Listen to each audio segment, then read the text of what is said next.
Welcome to trending trader India. நம்ம இன்றைக்கி என்ன பார்க்க போகிறோம்னு வச்சுக்கோங்க, பயங்கரமான ஹாட் டாப்பிக்காக போய்ட்டுருக்குது வந்து இந்த 12 மணி நேரம் வேலை. இதை பற்றி தான் நம்ம பார்க்க போகிறோம். நம்ம வளர்ந்த நாடுகள், அதாவது அமெரிக்கா, ஜெர்மன், இங்கிலாந்து, இந்த மாதிரி இதெல்லாம் பார்த்திங்கன்னா அவங்களே வீக்லியே வந்து 38 ஹவர்ஸ் கீழே தான் வேலை பார்க்குறாங்க.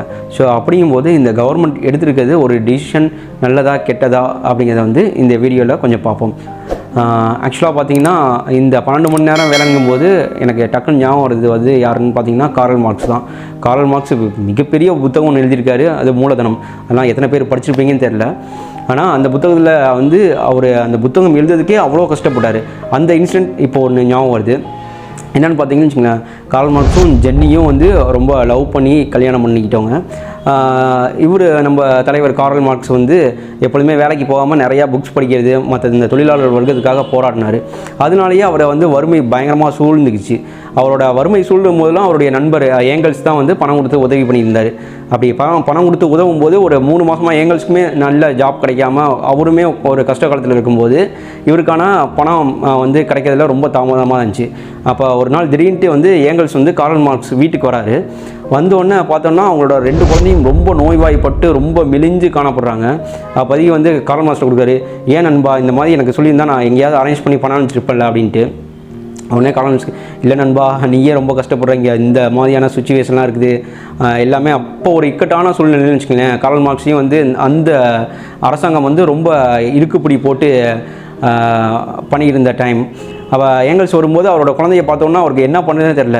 என்ன நண்பா இவ்வளோ உங்கள் குழந்தைங்க இவ்வளோ வறுமையாக இருக்குன்ட்டு அவர் கையில் இருந்த பணத்தெல்லாம் எடுத்து கொடுத்து, போய் தயவுசெய்து உங்கள் குழந்தைங்களுக்கு வந்து பால் வாங்கிட்டு வாங்க அப்படின்ட்டு எடுத்து கொடுக்குறாரு. அந்த டைமில் வந்து கார்ல் மார்க்ஸ் என்ன பண்ணாருன்னா வேகமாக கடைக்கு போனார். கடைக்கு போயிட்டு அந்த குழந்தைங்க அழுதுகிட்டு இருக்குது, ஆனால் அவர் வந்து பால் வாங்கிட்டு வரல. ஒரு பாட்டில் வந்து இங்கு வாங்கிட்டு வந்தார். இங்கு பாட்டில் ஒன்று வாங்கிட்டு வந்தார்.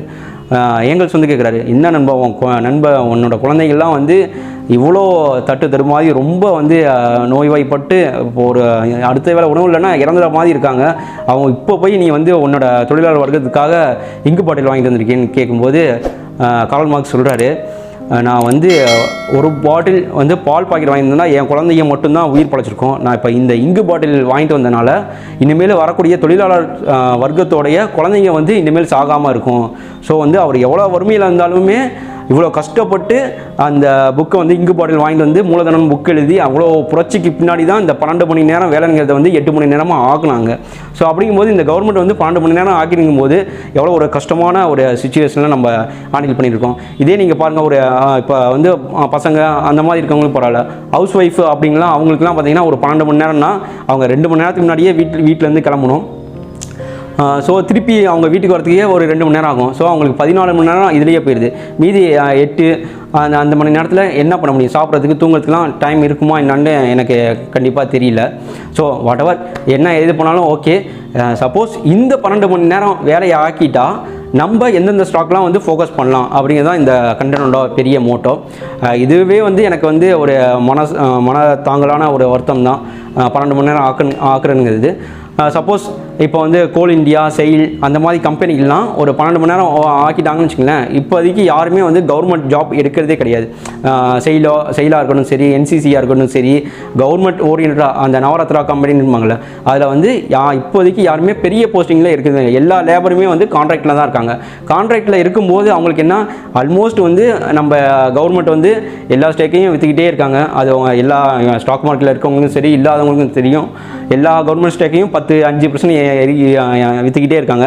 இதே நிலைமை தொடர்ந்துச்சுன்னா இன்னும் ஒரு 10-15 வருஷம் கழிச்சு நம்ம ஃபுல்லாக இப்போ கவர்மெண்ட் கையில் இருக்க 80% ஷேர் வந்து 20% மாறிடும். அப்போ 20% மாறிடுச்சுன்னா இந்த 12 மணி நேரம் வந்துச்சுன்னா மீண்டும் வந்து ஒரு தொழிலாளர் சுரண்டல் தான் நடக்குங்கிற எண்ணம் எனக்கு வருது. ஸோ அப்படி இருக்கும்போது இந்த இதில் வந்து நீங்கள் தாராளமாக வந்து 12 மணி நேரம் இன்கேஸ் ஆக்கிட்டாங்கன்னா நம்ம கோல் இண்டியா, என்சிசி, என்ஹெச்பிசி இந்த மாதிரி கவர்மெண்ட் ஓரியன்டாக ஸ்டாக் இருக்குல்ல, தொழிலாளர் வர்க்கத்துக்கான ப்ரொடக்ஷன் கம்பெனிலாம் இருக்குல்ல, அதெல்லாம் நம்ம தாராளமாக வாங்கலாம். நன்றி, வணக்கம்.